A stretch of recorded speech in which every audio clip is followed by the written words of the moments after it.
¿Qué les parece si vamos a nuestras Biblias? Vamos a ir a la carta del apóstol Pablo a los Colosenses. Seguimos con nuestra serie después de la pausa que hicimos la semana pasada por la visita del pastor Ángel.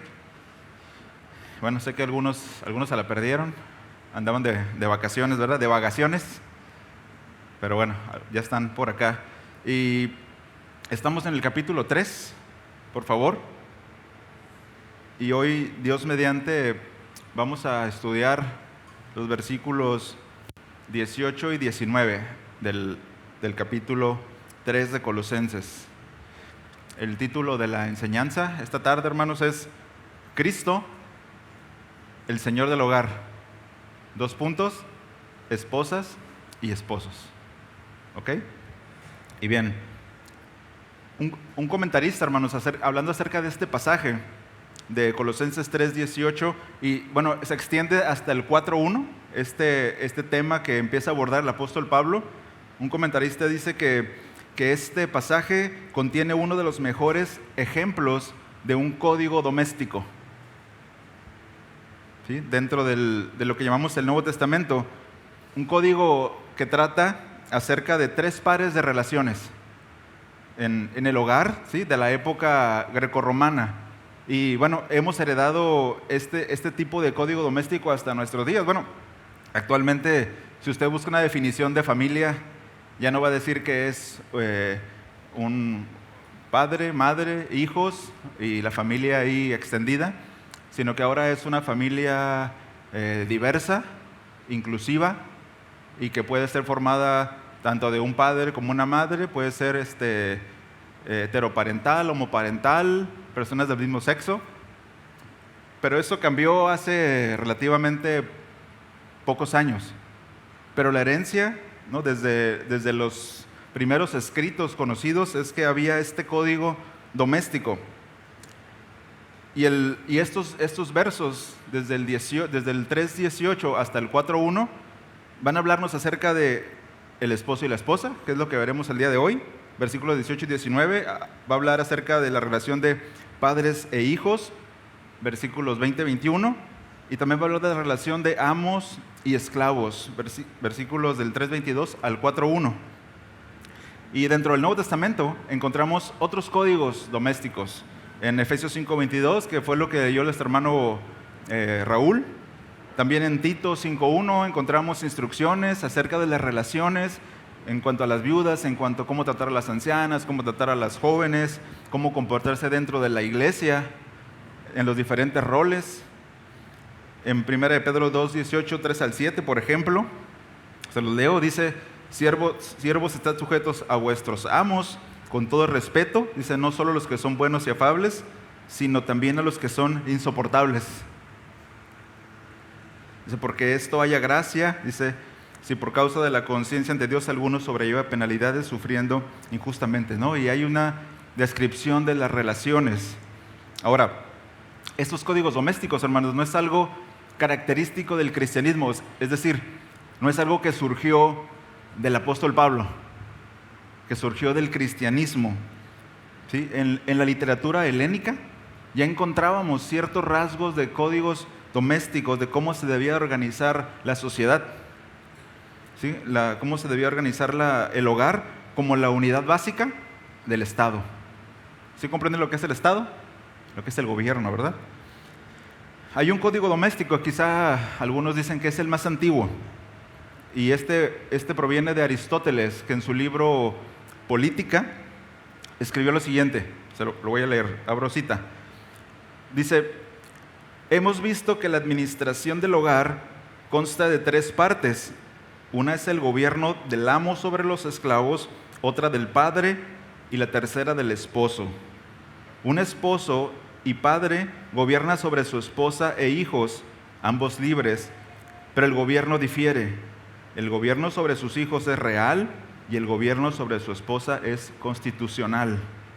Pues, aunque puede haber excepciones al orden natural, el hombre es por naturaleza más apto para el mando que la mujer, así como el hombre mayor y adulto es superior al joven e inmaduro, refiriéndose a los hijos, ¿no? Y agrega Aristóteles, dice: el hombre libre gobierna al esclavo de una manera distinta del hombre sobre la mujer, ¿sí? O del hombre sobre el niño. Aunque las partes del alma están presentes en todos ellos, lo están en diferentes grados. ¿Sí? Pues el esclavo no tiene facultad deliberativa alguna, la mujer sí, pero sin autoridad. El niño sí, pero es inmaduro. Lo mismo debe ocurrir necesariamente con las virtudes morales. Todos pueden participar de ellas, pero solo en la forma y grado que cada uno requiere para el cumplimiento de su deber. Es decir, ya había una forma de organizarse. Y si se dan cuenta, ¿quién está encima de todos? El hombre, ¿no? El padre de familia. Filón, otro filósofo de los tiempos antiguos, dice, las esposas, esos fueron más rudos. O sea, las esposas deben ser serviles a sus esposos, una servidumbre que no se impone mediante malos tratos violentos, sino que fomenta la obediencia en todo. O sea, los padres deben tener autoridad sobre sus hijos. Lo mismo aplica a cualquier otra persona sobre la que el hombre tenga autoridad. Y Flavio Josefo dice así, dice, la mujer, dice la ley, es en todo inferior al hombre, que por consiguiente se someta no para su humillación, sino para que pueda ser dirigida. Pues la autoridad ha sido dada por Dios al hombre. Entonces, esto es lo que imperaba, este pensamiento es el que imperaba durante el desarrollo de la iglesia primitiva. Y bueno, recordemos que no solamente los griegos tenían una influencia, sino también los romanos, ¿no? Entonces a esto se le llama la época grecorromana.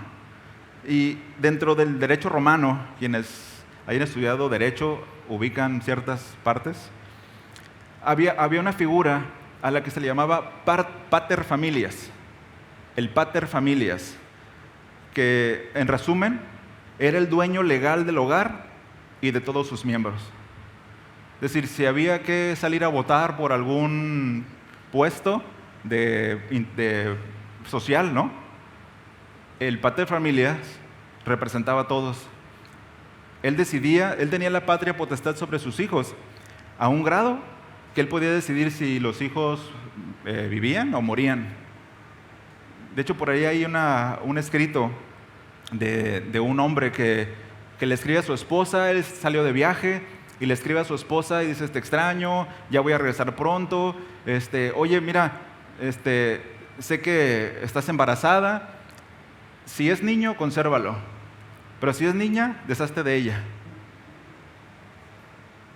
Y ya cuando regrese vemos y los extraño. O sea, dentro de una carta donde puedes externar amor, un desprecio a la vida, ¿no? Y a una niña, por solo el hecho de ser mujer, ¿no? Bueno, porque él tenía la patria potestad y no era un delito. Entonces, también estaba por encima de la esposa, pero no en un grado de patria potestad, porque había un contrato que se había contraído, aunque no tenía demasiados derechos las mujeres en ese tiempo. Entonces, ¿a dónde voy con esto, hermanos? Viene el apóstol Pablo, el apóstol Pedro también, y establecen y traen y mencionan estos códigos domésticos que al parecer como que encajan, ¿no? con la forma de pensar de la época. La pregunta es, ¿cuál es el propósito? ¿Cuál es el propósito? Y algunos eruditos dicen que simplemente trataban de establecer la compatibilidad entre el cristianismo y la cultura grecorromana, entre el cristianismo y el derecho romano. Es decir, sí, o sea, en el cristianismo tenemos una figura de autoridad que es el hombre, y la esposa y los hijos están sujetos, y los esclavos, que no eran aparte, sino que eran parte de la familia, ¿sí? Parte del hogar formaban los esclavos. Entonces, posiblemente, dada la precaria situación de la iglesia, donde tenían que recibir, había judíos, había griegos, había romanos, y dicen esos eruditos, con tal de que no hubiera un desorden, ¿sí? Pero aún, hermanos, aún que se parecen mucho los códigos domésticos que establece el apóstol Pablo y el apóstol Pedro en las diferentes cartas. Y aunque pudieran coincidir en ciertos aspectos, para los lectores de las cartas, para quienes iban a ser influenciados a la hora de estar leyendo estos códigos domésticos de parte del apóstol Pablo, ya sonaban subversivos. Como que cómo que debo amar a la esposa y someterme la esposa al esposo, y cómo que los hijos, y debo amar a los hijos y darles un lugar cuando el pater familias puede disponer de todo. Es decir, ya era algo subversivo, el simplemente hecho de mencionar ciertos aspectos, ¿no? Entonces, el alto valor que se le da a las esposas, a los esclavos, como lo vamos a ver en los versículos más adelante, y el hecho de que el hombre de la casa, el que podría denominarse pater familias, tuviera que rendir cuentas a un maestro celestial, ¿sí? Y al Padre celestial. Porque en Corintios dice que el esposo es la cabeza de la esposa, ¿no? Pero Cristo es la cabeza del esposo. Y a su vez Cristo se sometió a su Padre. ¿Se da cuenta? Entonces el pater familias, el hombre de la casa, el líder de la casa, como lo quieran llamar, el esposo en el caso de estos versículos, tenía que rendir cuentas. Y esto ya está mal, esto ya se salió de control. De hecho, parte de la persecución a la iglesia era porque eran anarquistas. ¿Sí? Se sublevaban a la forma de la cultura. ¿Me explico? Entonces, ¿cuál es la diferencia, hermanos? ¿Qué agregaron los apóstoles a estos códigos domésticos para diferenciarse sustancialmente y radicalmente de la forma, de la cultura, de la época? Algo que cambió completamente el sabor de estos códigos, de esta forma de vivir: el Señor. El Señor fue un ingrediente, por decirlo de esta manera, el más importante que revolucionó la familia. ¿Me explico? El recibir las diferentes iglesias en Asia, ¿sí? La iglesia en Éfeso, en Colosas, en Asia Menor, y a nosotros poder leer también lo que el Señor ha establecido, ¿no? A través de la inspiración de las Escrituras, es que el Señor lo cambia todo, hermanos, en una familia. Y yo creo que tal vez algunos venimos de contextos así, donde hay un hombre machista, ¿sí? Donde hay un hombre descuidado de su casa, quizás tomador, ¿no? Ebrio, y es llamado, ¿no? Por Cristo, viene a Cristo, ¿y qué pasa en la familia? El Señor lo cambia todo, ¿no? La forma, ahora la esposa tiene un lugar importante dentro de la familia, y los hijos no solamente son algo de lo que puedo disponer, vete para allá y para allá, o si me caes gordo, te mando liquidar, ¿no? El énfasis, hermanos, que necesitamos, y si esto pudiéramos llevarnos hoy a casa, en este pasaje en el que estaremos estudiándole de hoy, es que la manera en la que debemos de vivir y actuar en nuestro hogar es en el Señor. Y si ustedes van ahí a Colosenses, capítulo 3, versículo 18, van a encontrar hasta el 4.1 ese común denominador, hablándole, déjenme ir ahí, versículo 18, y al final dice, como conviene al Señor. Versículo 20 dice, porque eso es agradable al Señor. Versículo 22 dice, temiendo al Señor.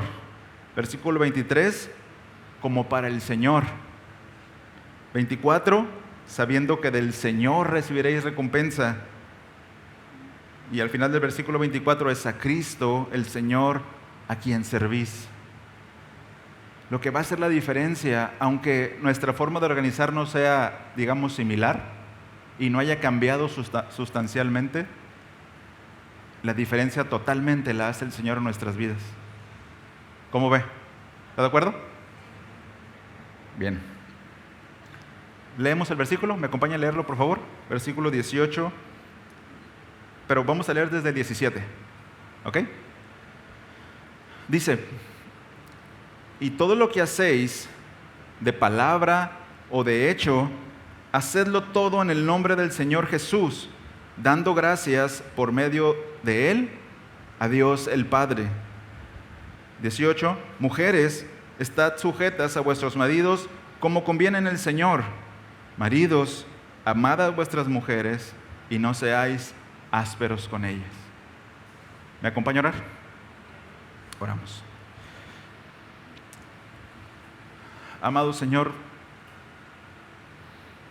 te damos gracias esta mañana por la bondad que tienes para con nosotros, de permitirnos estar juntos como tu iglesia. Señor, de poder esta mañana abrir las Escrituras con libertad, de poder, Señor, hablar de cada uno de los aspectos que, aunque en nuestra sociedad pueden ser ofensivos, tenemos la libertad para poder hablarlo y decirlo, Señor, y establecerlo como tú lo has mandado. Eso es un privilegio, Señor, que tenemos y una bondad para nosotros. Te ruego que nos ayudes a que nuestros corazones estén quietos, que, Señor, podamos estar atentos a tu consejo y podamos recibir de Él, Señor, no de la voz de un hombre, sino de parte tuya. Muchas gracias, Señor. Amén. Amén. ¿Listos? Versículo 18.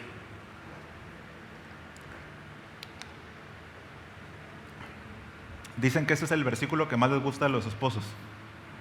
¿Será?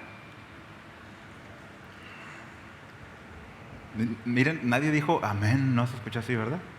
Ya, es que ya están entrenados. Es que luego viene el 19, ¿verdad? Entonces mejor me la llevo tranquilo, por ahorita. Bien, versículo 18, y vamos a dividirlo en dos partes, y vamos a tener dos encabezados. El primero es la exhortación a las esposas o a las mujeres, y el segundo, en este versículo, es la manera en que Dios manda que se debe hacer. Y la parte A del texto dice así, dice, mujeres.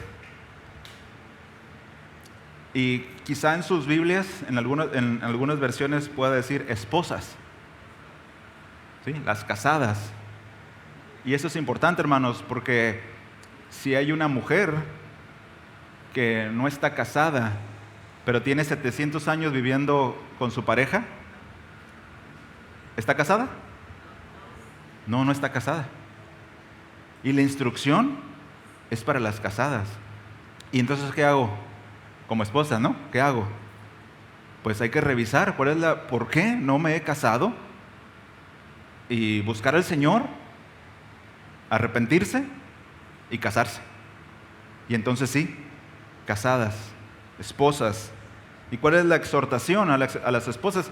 Y ahora, con exhortación, hermanos, no significa que es un regaño, ¿ok? Sino es, te llevo de tal manera al lado que te aconsejo para que puedas lograrlo. Te acompaño, ¿ok? ¿Cuál es la exhortación? Estad sujetas a vuestros maridos. Ahora, ¿no es una sugerencia? ¿Sí? Pues ¿qué tal si, mira, para llevar la fiesta en paz, vives sujeta a tu esposo? Creo que las cosas van a ir mejor. Pues, posiblemente, pero es un imperativo, es un mandamiento. Estad sujetas. La Biblia textual 4 lo traduce como sed dóciles. Y la Biblia Jerusalén Latinoamericana lo traduce como sean sumisas a vuestros maridos o con vuestros maridos, con vuestros esposos. Ahora, esto de ser sumiso, que es el sentido que tiene este verbo en el texto, el ser sumiso es estar o llegar a estar inclinado o dispuesto a someterse a las órdenes o a los deseos de otros, o a mostrar dicha inclinación. Ahora, ¿qué incluye esto, hermanos? Sí es un imperativo, pero incluye una acción voluntaria, no una obligación. Una acción voluntaria. Y el término de estar sujeto, de estar subordinado, tiene que ver con una acción militar, donde los que son rasos están ¿qué? Con sus oficiales, subordinados, ¿no? Están sujetos con sus oficiales. Pero en este texto no es una subordinación obligada, sino es siendo sumisos, siendo dóciles, sometiéndose voluntariamente, ¿sí? ¿A quién? A los esposos. Es decir, voluntariamente ponerme bajo la autoridad de la figura que Dios ha puesto en el hogar. ¿Cómo? Como líder, como esposo, como diría el derecho romano, como el pater familias cristiano. ¿Ok? Ahora, hermanos, algo importante y algo que en nuestra época, parte de las subculturas, que así se llaman, del feminismo, es que ha dicho que esta forma de concluir, de pensar, pone a la mujer en un grado de inferioridad, ¿no? Porque, bueno, es la que se subordina, es la que está sujeta, pero no es lo que enseña el Señor. O sea, no es la idea de ser inferior al esposo. Y para probarlo, acompáñame por favor a Génesis capítulo 1, versículo 26. Génesis 1, 26.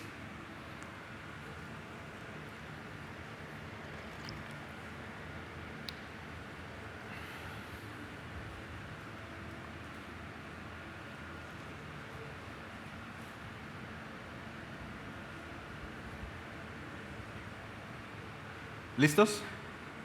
Dice la palabra: y dijo Dios, hagamos al hombre a nuestra imagen, conforme a nuestra semejanza, y ejerza dominio sobre los peces del mar, sobre las aves del cielo, sobre los ganados, sobre la tierra, y sobre todo reptil que se arrastra sobre la tierra. Algo interesante en este texto es que la palabra ejerza está en plural. Se fija que se traduce en singular, ejerza, pero en el original está en plural, es decir, ejerzan. Es decir, cuando Dios creó al hombre, hermanos, los creó bajo la misma dignidad. ¿Por qué? Porque los creó conforme a su imagen, conforme a nuestra semejanza, dice, ¿no? Entonces el hombre, en un sentido ontológico, en un sentido del ser del hombre, de lo que es el hombre, y la mujer, somos iguales porque fuimos creados a imagen y semejanza de Dios. Y la instrucción de Dios es que ejerciéramos juntos una serie de mandamientos y de cosas que el Señor encargó. No significa que somos iguales. Ontológicamente, es decir, del ser, del hombre, de lo que es en sí, somos iguales, pero no somos iguales. ¿Cómo es esa frase, no? Hay unos que son iguales, pero hay otros más iguales que otros, ¿no? Eso es esa frase de domingo, ¿no? Entonces, hermanos, compartimos la misma dignidad, hombres y mujeres, porque fuimos creados conforme a la imagen y semejanza de Dios. Y es lo que dice el versículo 27, dice: creó pues Dios al hombre a imagen suya, a imagen de Dios los creó, varón y hembra los creó. Quiere decir, hermanos, que la diferencia entre un hombre y una mujer es funcional, es de roles, no del ser. La mujer no es inferior al hombre. Incluso la mujer llega a ser en muchas áreas muy superior al hombre. Hay muchas mujeres muy capaces. Pero alguien puede decir, no, bueno, pero es que la Biblia, ahí mismo en Génesis, dice que es mi ayudante. ¿Y un ayudante qué es? alguien que está subordinado a ti, alguien que es tu chalán, ¿no? El chalán, ¿qué grado tiene? Pues está bajito que el oficial, ¿verdad? Dices que es la ayuda. Vamos allá, un capítulo adelante, Génesis 2:18.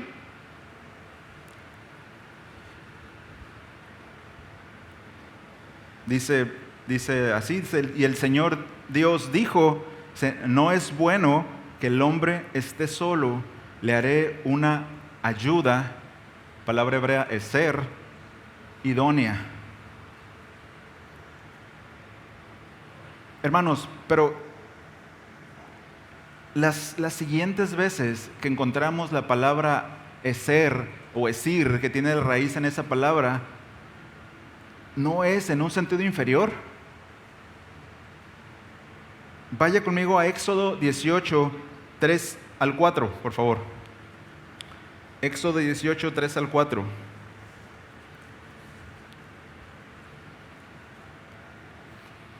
Amén.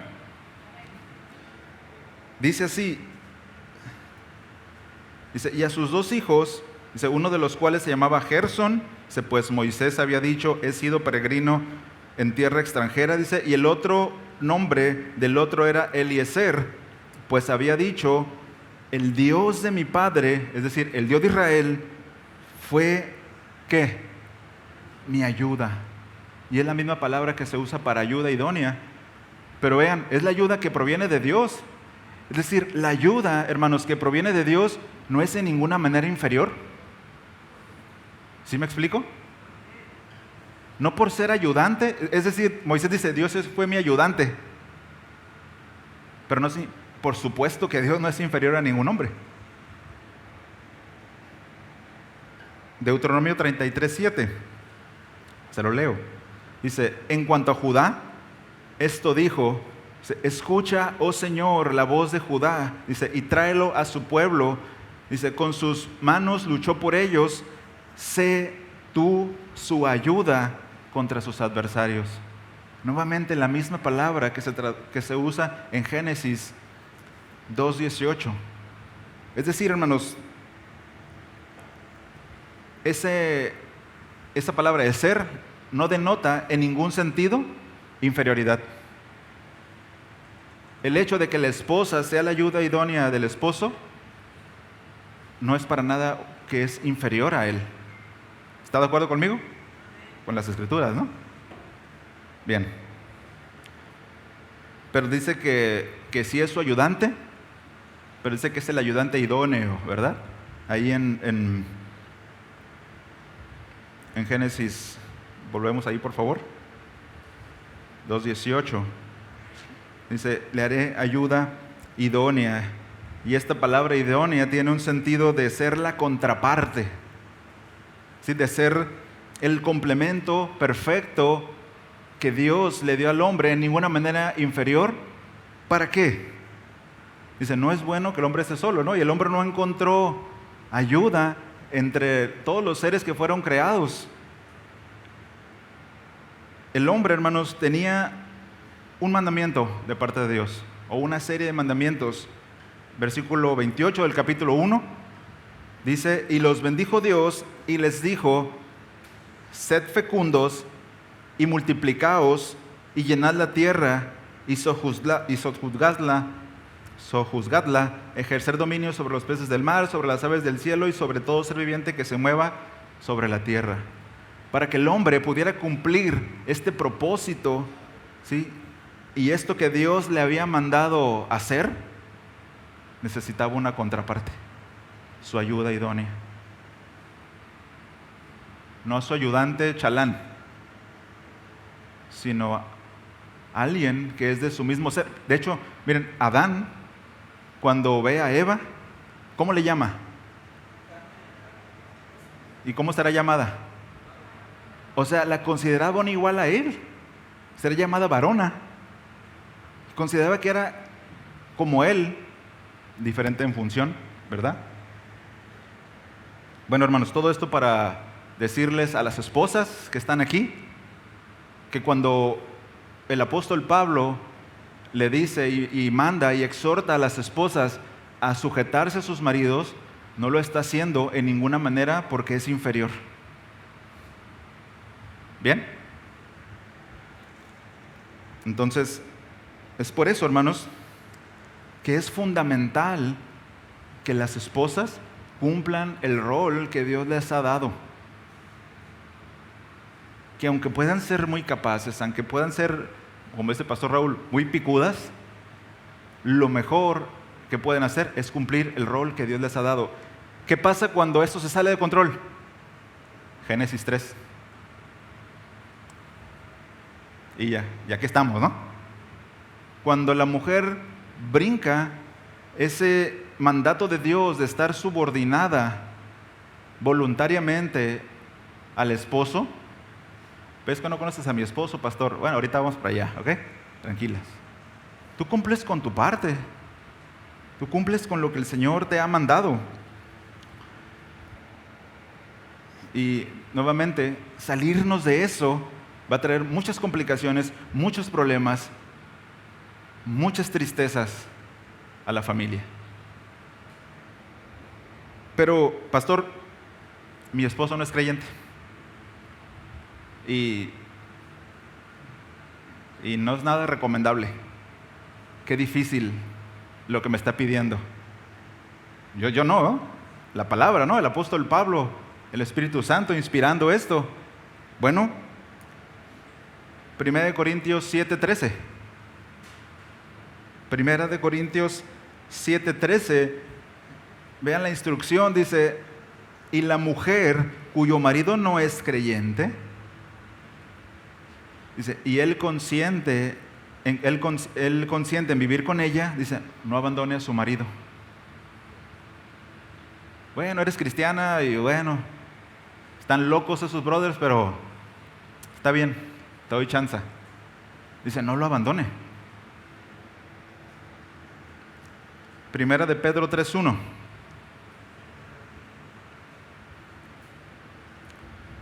Vean, el mismo mandamiento dice de Colosenses 3:18, dice, asimismo vosotras, mujeres, esposas, casadas, estad sujetas a vuestros maridos. Dice, de modo que si alguno de ellos son desobedientes a la palabra, ahí está, pueden ser ganados sin palabra alguna por la conducta de sus mujeres. Y hay una historia, hermanos, que rápido pasa el tiempo. Y hay una historia, hermanos, que cuenta un pastor, que voy a omitir su nombre, que dice que había una hermana en la iglesia, bueno, una mujer que conoció a Cristo y ella se convirtió y se comprometió con la iglesia y él estaba echando ganas y se congregaba, sirviendo, no abandonó a su esposo, aunque su esposo era mujeriego, adúltero, fornicario, toda la lista del versículo 8 del capítulo 3 de ahí de Colosenses. Estrenaba pecados todos los fines de semana. Y cuenta esa historia que ella se mantuvo, que ella no abandonó. Yo pienso, leyó, ¿no? No, dice, sujétense a ellos de manera que si ellos son desobedientes pueden ser ganados por la conducta. Se comportó de una manera irreprensible, intachable. Seguramente fue difícil, seguramente. Pero fue tal su testimonio, fue tal su conducta, que un día su esposo vino a ella y le dijo, si yo he visto cómo te comportas, dice, y yo soy un perro, pero yo quiero lo que tú tienes. Son ganados por la conducta de sus mujeres. Es una promesa, hermanos. Es una promesa. Entonces, hasta aquí, ¿estamos bien, hermanas? Una sujeción, una subordinación voluntaria a su marido. Pero viene la manera en que hay que hacer esto, ¿no? Siguiente parte B del versículo. 18 de Colosenses 3, por favor, regrese ahí. Dice la manera en que debe hacerse. Y dice, como conviene en el Señor. Y la idea es en ese texto, si lo parafraseáramos, es como pertenece, como es apropiado, como es adecuado a mujeres cristianas. Estar sujetas a sus maridos es apropiado, ¿sí? Es adecuado para una mujer que profesa ser cristiana. Si una mujer profesa ser cristiana pero es rebelde a su esposo, no está actuando adecuadamente, hermanos, porque el Señor Jesús es el criterio de lo que es apropiado y de lo que es aceptable. Ya lo vimos al principio, todo lo que hacemos es ¿en qué? En el Señor. El versículo 17 dice, todo lo que hagáis, sea de palabra o de hecho, hacedlo en el nombre del Señor. Y hasta este punto, hermanas, aunque puede ser difícil y hay circunstancias diversas en este auditorio, no debemos de perder de vista la centralidad del señorío de Cristo. Porque conforme tú obedeces el mandamiento de estar sujeta a tu marido, en Efesios 5, el pasaje paralelo de esto, que de hecho se escribió después esa carta y el apóstol Pablo extiende esas instrucciones, expande esto, como al Señor, dice. Es decir, cuando las esposas se sujetan a sus maridos, lo hacen como al Señor. Están obedeciendo las palabras del Señor, es decir, están poniendo primero a Cristo. Ahora, paréntesis aquí, hermanas. Hay circunstancias en las que la vida está en riesgo, en que la dignidad está en riesgo, en que la vida está en peligro. No tienen por qué estar sujetas a un hombre así. No estoy dando una licencia para decir abandónenlos, pero quizás tendrían que tomar cartas legales para calmar el asunto y esperar y orar que el Señor obre, pero deben de salvaguardar la vida, porque salvaguardar la vida es un principio bíblico. ¿Sí? Te golpean en casa, no digo que aquí, pero en algún otro lugar, es que la Biblia dice que esté sujeta. No, hermanas. Ahora, dice que estén sujetas a sus maridos. ¿Sí? Y hay familias donde el esposo hace que la esposa esté sujeta hasta a los amigos y a los familiares. ¿Se dan cuenta? Bueno, creo que ya estamos dejando esos tiempos, pero de repente uno se encuentra con esas historias, ¿no? A sus maridos.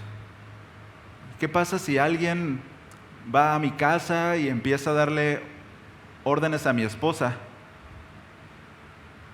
Va a conocer quién es Donna y quién es Mica, las perritas que tenemos ahí en casa, ¿no? Yo no digo, y esto no estoy diciendo que no se respeten las autoridades que han sido puestas por Dios, pero las mujeres tienen, por llamarlo así, esa obligación, ese mandamiento de sujetarse a sus maridos. ¿Ok? ¿Estamos bien hasta aquí? Bien. Todavía hasta aquí pudiera decir, hermano, pero es que no, es que una lucha en el corazón, ¿no? No quiero. Bueno, tenemos un ejemplo supremo, hermanos, y un patrón de humildad y sumisión en las Escrituras. ¿Quién? El Señor Jesús. Filipenses 2, 5 y 8. Se lo leo. Dice, haya pues en vosotros, hermanos, en vosotros, y también estoy incluido yo, dice, esta actitud que hubo también en Cristo Jesús, dice, el cual, aunque existía en forma de Dios, no consideró el ser igual a Dios como algo a que aferrarse, sino que se despojó de sí mismo, dice, tomando forma de siervo, haciéndose semejante a los hombres. ¿Qué derecho, en este caso como esposa, tengo a revelarme a un mandamiento de Dios cuando tengo un ejemplo de suprema humildad y servicio? ¿No? Es que yo soy más inteligente que él. Pues sí, qué bueno. Pero hay un mandamiento que acatar. ¿Bien? Efesios 5, 22 y 24, no vamos a estar ahí, pero Efesios 5, 22 y 24 decía, expande esto, hermanos, porque aparte agrega un ingrediente del Evangelio, es decir, cuando la esposa se sujeta a su esposo en el Señor, está siendo un digno representante del Evangelio, porque la iglesia está sujeta a Cristo. Y en los versículos del capítulo 3, del versículo 1 al 17, habla de esta relación del cuerpo, donde nos manda a tener la mirada puesta en Cristo, nos manda a llenarnos de su palabra, nos manda a tener la paz de Cristo como un cuerpo. ¿Se fija? Porque representamos a una esposa. Es decir, cuando tú te sujetas a tu esposo en el Señor, representas bien al Evangelio. ¿Qué le parece eso? Pero cuando la esposa es rebelde a su esposo, cuando brinca al esposo porque piensa que es más lista que él, aunque quizás sí lo sea, está mal representando a Cristo, está mal representando a la iglesia. Y el nombre de Cristo es vituperado y es pisoteado. Entonces, ¿qué dicen, hermanas? ¿No están enojadas conmigo? Bien. Esposos. Híjole. Hermana, ¿le dan chance? Porque Colosenses 3:19, parte A, esposos.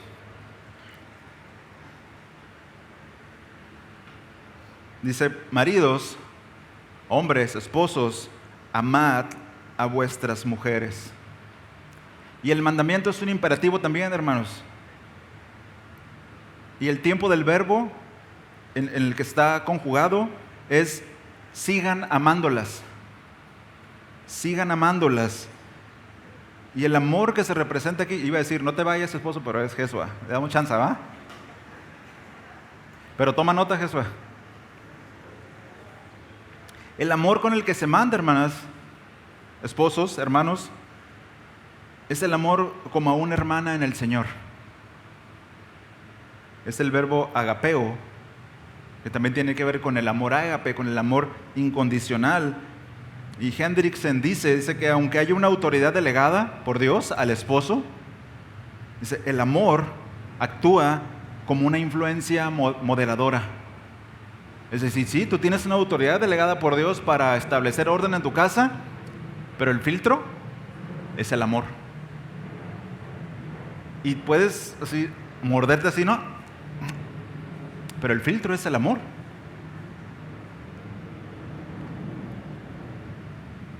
El sentido del verbo agapate, que es la palabra griega que está en este versículo, es de tener un gran afecto, cuidado o lealtad hacia una persona, es decir, en este caso, hacia la esposa. Y este mismo verbo, hermanos, es el que se usa en Marcos 12:30.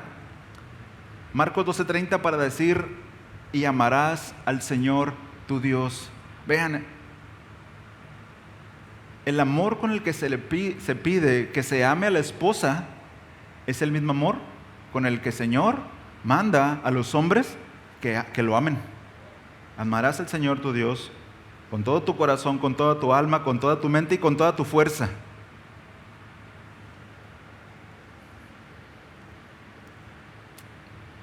El versículo 25, les decía de Efesios 5, expande esto, hermanos, y le dice a los esposos, amad a vuestras mujeres, es decir, seguid amándolas, dice, así como Cristo amó a la iglesia y se dio a sí mismo por ella, para santificarla, habiéndola purificado por el lavamiento del agua con la palabra, un comentarista acerca de este texto, dice que según este modelo cristológico de amar a la esposa, dice, tal amor no se define simplemente en términos emocionales o sexuales, tiene que definirse por la voluntad y la acción de alguien que está dispuesto a considerar al otro como objeto de preocupación. Este apartarse de una vida centrada en uno mismo se es coherente con el llamamiento anterior de Pablo en esta carta, en Colosenses, de huir de una vida idólatra que gira en torno a nuestras propias necesidades. Es decir, hermanos, cuando en los evangelios se manda que los discípulos deben tomar su cruz cada día, se manda que los discípulos deben morir a sí mismos, no es solo para cuando vamos comenzando nuestra vida en Cristo, así tomar la cruz, es para todas las áreas de la vida, para todos los tiempos, incluido el matrimonio. Es decir, ese amar a la esposa que se manda aquí significa morir a uno mismo. Ese amor sacrificial.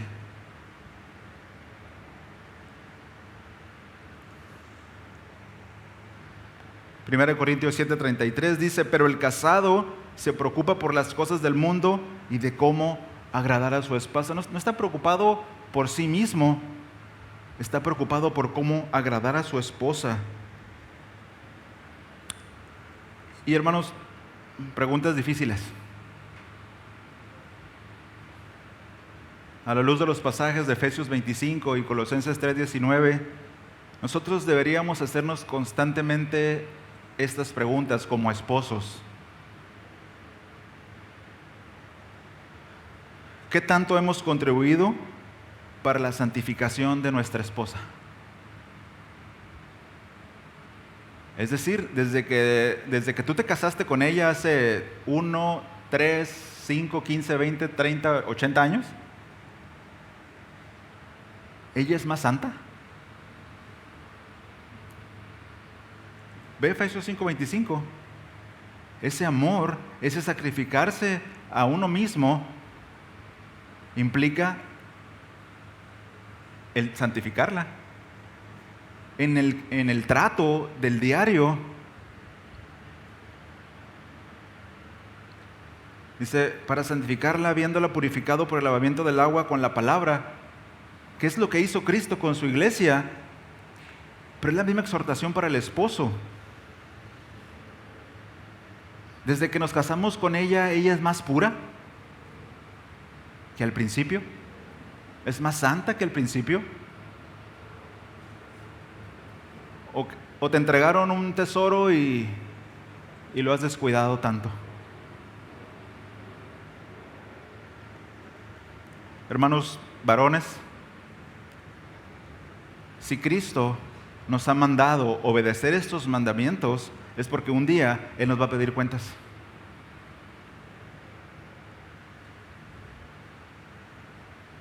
No nos va a pedir cuentas de las cosas que logramos en el mundo, las cosas materiales. De hecho dice que no las amemos. Primera de Juan 2:15 dice, no améis al mundo ni las cosas que están en el mundo. Pero sí te mandó que amaras a tu esposa como Cristo amó a la iglesia. Pero tal parece que muchos hombres, y no en esta iglesia, aman más las cosas del mundo que a sus propias esposas. Y de eso van a dar cuenta a esos hombres.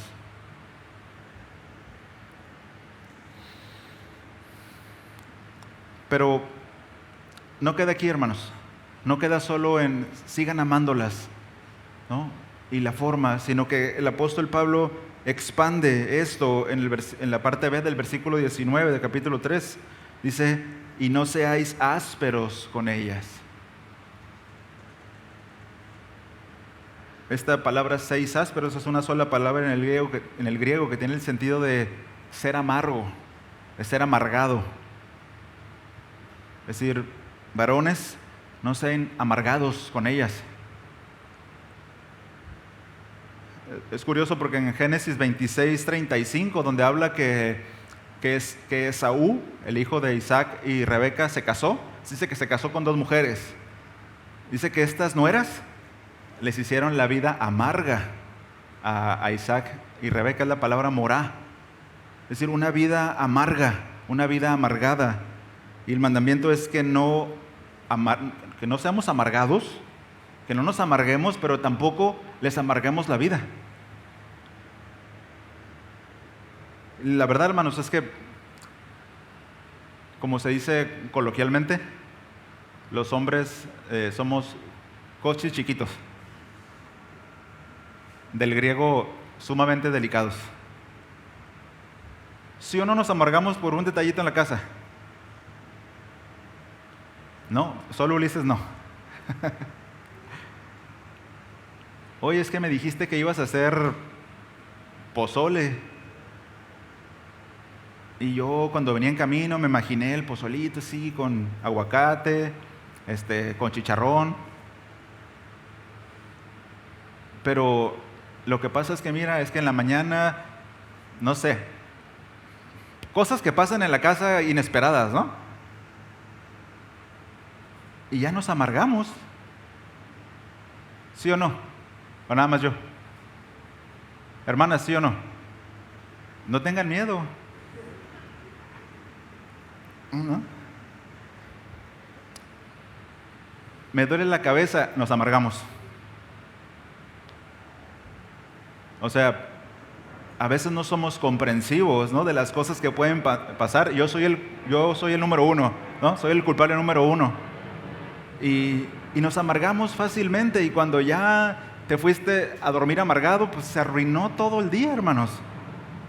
Quizás ella se esforzó en algo para complacerte en algo, pero tú te fijaste en el detallito y te amargaste. ¿No? Quizá porque no eres paciente, quizá porque no cumplió tu expectativa el pozole y te amargaste. Fíjense, la siguiente vez que se usa esta palabra de amargado o de amargo es en Apocalipsis, cuando habla acerca de ajenjo. ¿Recuerdan? Que amargó las aguas. Y creo que el texto, para no ir allá, creo que dice que sabía dulce al paladar, pero cuando ya estaba adentro, se amargaba todo. ¿No? Curioso, ¿no? Que esa misma palabra se use para un esposo que se amarga, pero que también, como a Isaac y Rebeca, le hace amarga la vida a su esposa. Entonces no nada más, sí, mi amor, y le llevas flores, y te amo, y todo eso padrísimo, sino que te esfuerzas, aún muriendo a ti mismo, aunque aún no se cumplan tus expectativas, aún que no se cumplan tus caprichos y deseos, porque a veces esos son nada más. Como hombre te plantas, ¿no? Y dices, no, está bien, no pasa nada, ¿no? Es más, vámonos a cenar. Entonces, hay otras formas, hermanos, en las que esta palabra de amargura se usa. También se usa como una persona que es desleal. Y Malaquías 2, 13 y 14, yo se lo leo. Dios le reprocha a los hombres.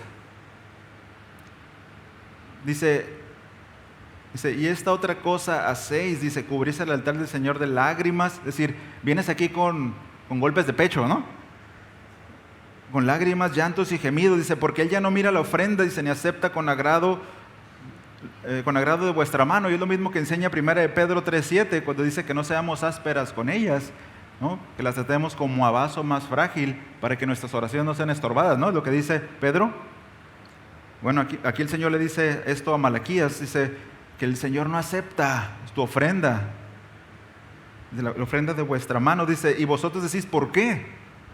Dice, porque el Señor ha sido testigo entre tú y la mujer de tu juventud, con la cual has obrado deslealmente, aunque ella es tu compañera y la mujer de tu pacto.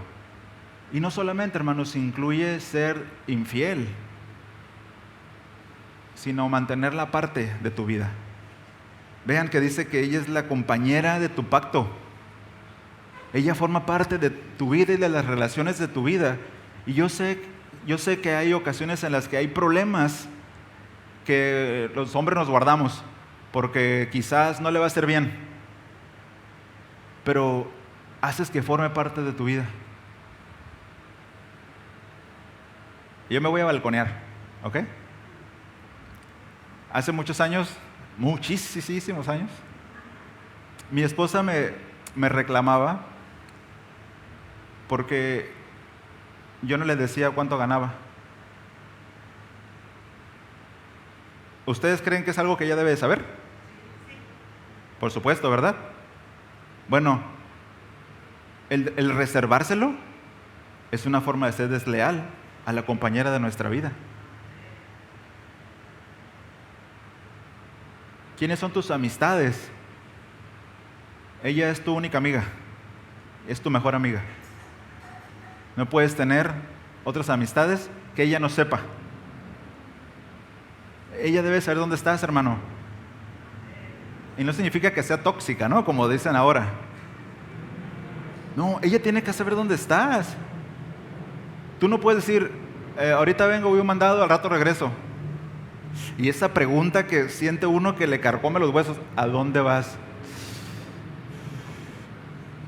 Le rindes cuentas. Porque usas tu autoridad para servir. Eres un siervo también.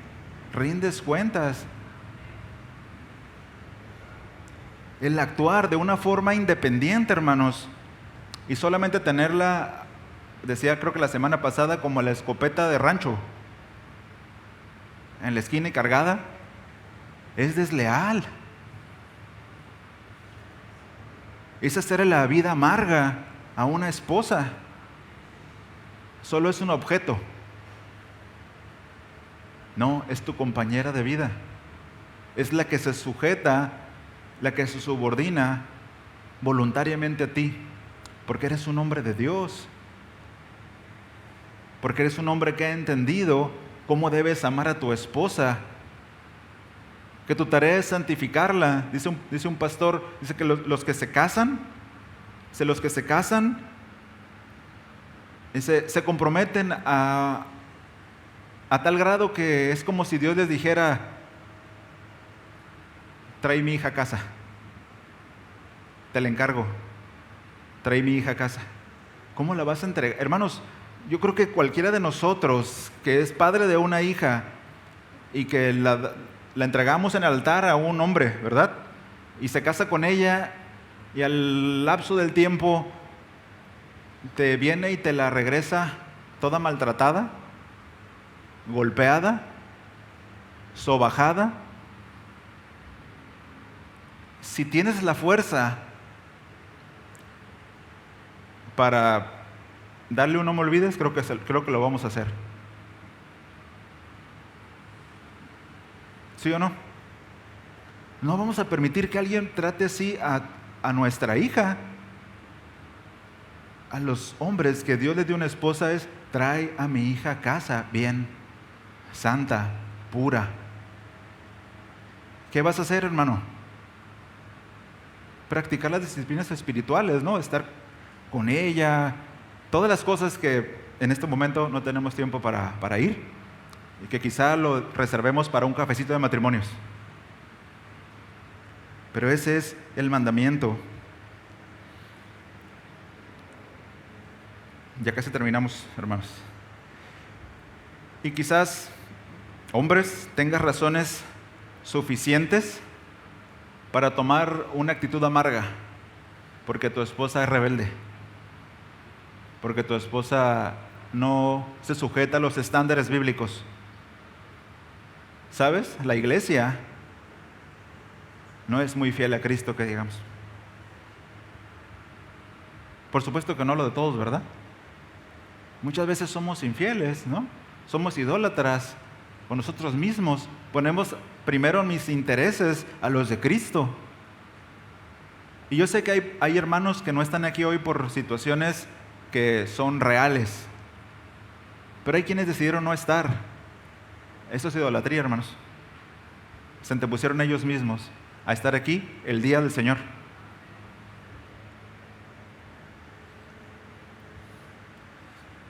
Y quiero finalizar con una exhortación a los esposos. Otra. Y son algunas preguntas, hermanos.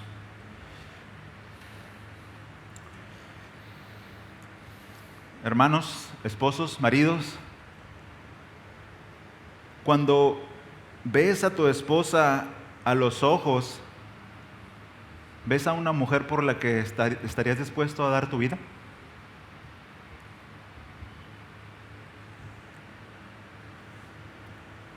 ¿Tu mirada le comunica eso? ¿O la mirada le comunica desprecio?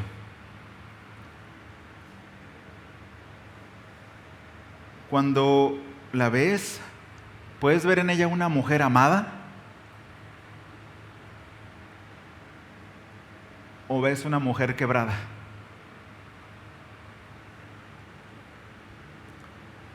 ¿Puedes ver los adornos de tus palabras en su corazón? ¿O solo ves las cicatrices de los golpes que dan tus palabras? Una mirada dice mucho, hermanos. Una mirada dice mucho. Cuando la juventud se ha ido, ¿tu amor ha crecido como el de Isaac por Rebeca? La primera vez que Isaac vio a Rebeca, dice la historia, que él amó. Y más adelante, cuando Isaac estaba con Abimelech, dice que él la acarició y ya eran ancianos.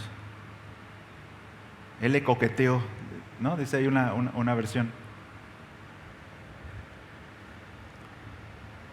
¿Tu amor está condicionado a correspondencia? Porque precisamente ese es el amor con el que se le pide que ame el marido a su esposa, un amor desinteresado. Yo hablaba con mi esposa ayer y me daba un ejemplo, ¿no?, acerca de algo que ella había escuchado, y decía que aún el amor, cuando alguien se casa, cuando están ahí, ¿no?, los votos matrimoniales, y tú dices, ¿la amas? Sí, la amo. Y bueno, puedes investigar, ¿y por qué la amas, no? ¿Por qué dices que la amas? Hermanos, y les aseguro que la mayoría de las razones van a ser egoístas. No, pues es que está bien bonita, ¿no la ves? Mira. Aún ese amor, hermanos, no es el amor agapeto.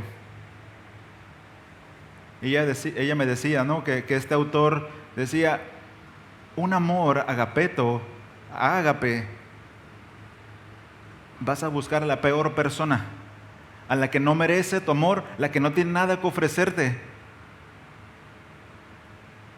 ¿sí? La que no te brinda ninguna expectativa, la que no tiene belleza. ¿No es así como Cristo nos amó?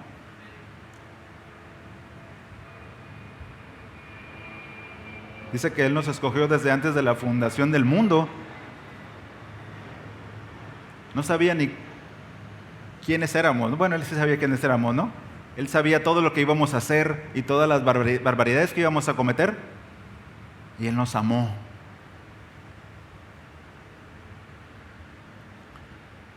Nuestro amor debe ser no condicionado, no esperando correspondencia. Ciertamente, nuestra capacidad de amar es imperfecta. Pero el amor que se demanda al esposo, y creo que el amor de la esposa también, debe ser ambos desinteresado. Y quiero terminar con Corintios capítulo 13, versículo 4. Si me acompaña, por favor. Casi terminar. Dice así: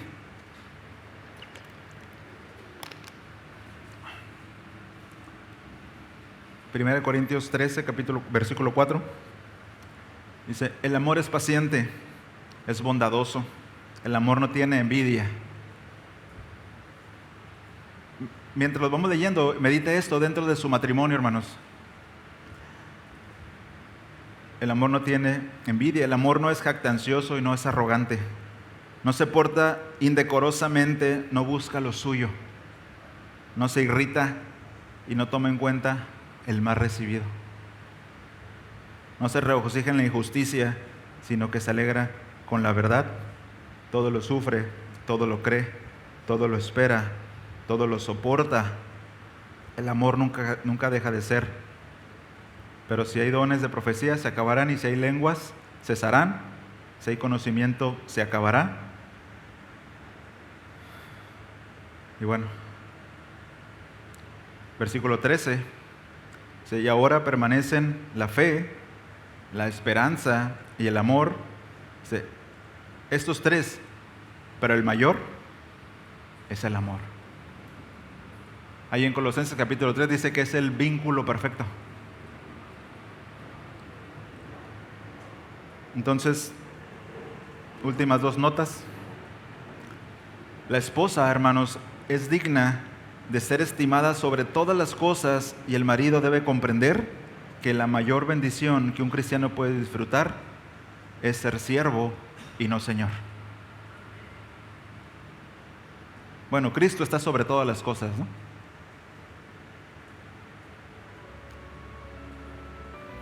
¿Cómo ve?